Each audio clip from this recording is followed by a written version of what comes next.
Hi, this is Stephanie Lotvin of Tellybean Knits, and today I'm going to show you how I like to carry my non-working yarn up the edge of my shawl on the wrong side so that I can reduce the number of ends that I'm weaving in later when I finish my shawl. So this is my unblocked shawl, and I'm still working on this shawl, and I've been carrying my gray yarn up the edge of the lace sections of the shawl. If I flip this over, you can see that I have been carrying that gray yarn on this wrong side along the edge, and then when you turn it back to the right side, it's hidden so that I don't need to break my yarn every time that I finish one of these little gray sections. Now, depending on how you have decided to lay out the colors in your shawl, you may find that you need to carry your yarn like me along the lace edge, or you may find that you need to carry your yarn along these little garter sections. Either way, this trick is going to help you trap your yarn to reduce the number of the number of ends that you have to weave in when you complete your shawl. So I have here a little swatch, and I have been working in several colors, but I've consistently been using white for all of my garter sections. And because of that, I have been carrying the white on the wrong side of my work by trapping that yarn. And so I'm going to show you how I do that. Since this pattern uses a rolled edge, there's just a little extra trick to trapping that yarn. Now, I don't need to worry about trapping my yarn for the first 2 rows of any new color. So you can see here, I have 2 rows completed in my new color, which is light blue, and I haven't had to worry about trapping my yarn on the wrong side of my work to carry it up the edge of the lace just yet. But I'm ready for the 3rd row in my new color, and so now I need to trap my non-working yarn.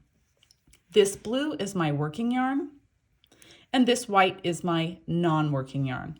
I currently have the right side of my work facing me, and I am ready to begin a right side row. Right now, I have my working yarn at the front of my work, and according to my pattern, I need to slip the first stitch purlwise with yarn in front. So that's exactly what I'm going to do. I'll slip this first stitch purlwise with yarn in front, and now I'll bring my working yarn between my needles to the back of my work. My next step, according to my pattern, is to work a yarn over. So I have 2 stitches on my right hand needles. And the next stitch is in our pattern is a knit stitch. And this is when you are going to trap that non-working yarn. So to trap that yarn, you're going to insert your right hand needle into the first stitch on your left hand needle knitwise. And now you're going to locate your non-working yarn. For me, that's my white yarn. So I have here my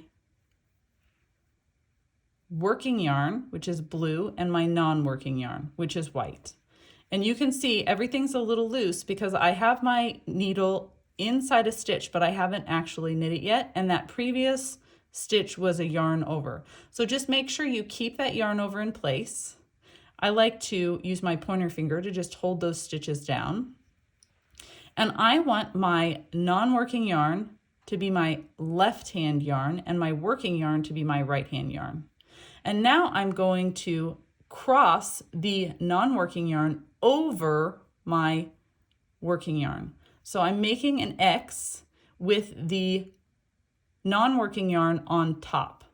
And I'm just going to drop that non-working yarn behind my working yarn, the blue here.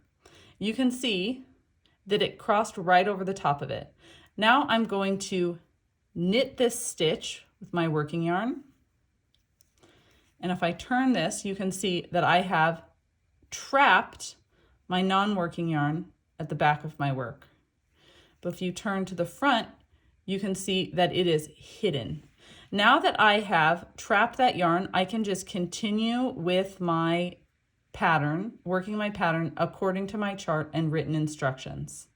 One thing you do need to keep in mind is when you trap that yarn, you'll be trapping that yarn at the beginning of every right side row until you're ready to work again in your non-working yarn color. For me, that would be white. So I'll be trapping yarn in the exact same way that I just showed you at the beginning of every right side row.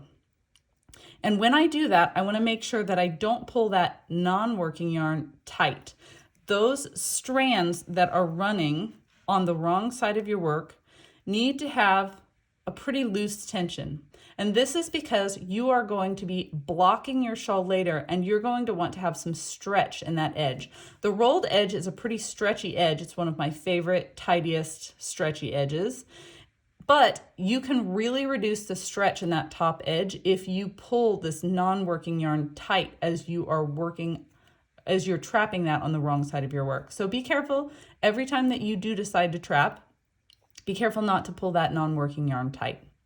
Okay, I hope you enjoyed the tutorial. Thank you so much for watching.